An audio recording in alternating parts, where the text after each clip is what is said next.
Meanwhile, President Joe Biden flew to New York today to turn up the heat on House Republicans over the debt ceiling, which has reached a stalemate. And all eyes on the calendar as a catastrophic debt default could happen as soon as June 1st if an agreement is not reached. White House correspondent Owen Jensen reports. Owen?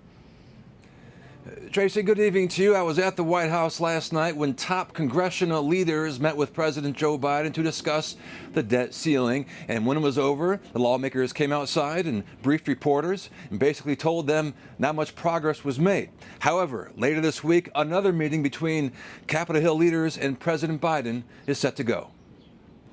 In Westchester County, New York, President Joe Biden makes his case that lawmakers should lift the nation's borrowing authority without any strings attached.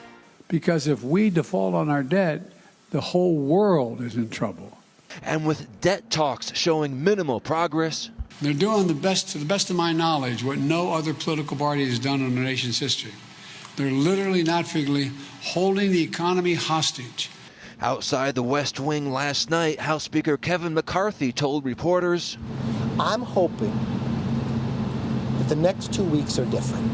I'm hoping this president understands, as the leader of this nation, that you can't sit back and hold the country hostage. You can't be so extreme in your views that you're not going to negotiate. As the debt ceiling debate plays out, the government reports today that consumer prices in the United States rose again in April. Further declines in inflation are likely to be slow and bumpy.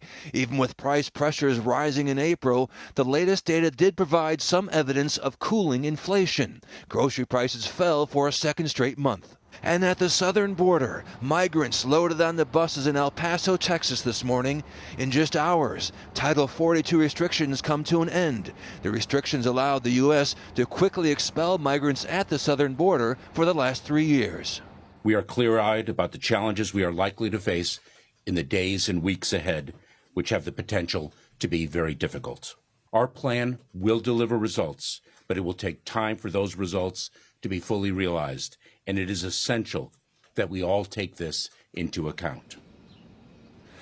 Now, tomorrow, Secretary Mayorkas, who you just saw there, will appear here at the White House press briefing room to take questions from reporters. Also, former President Donald Trump appears on CNN tonight for a town hall in New Hampshire, a day after he was found liable in a civil case for sexually abusing an advice columnist decades ago.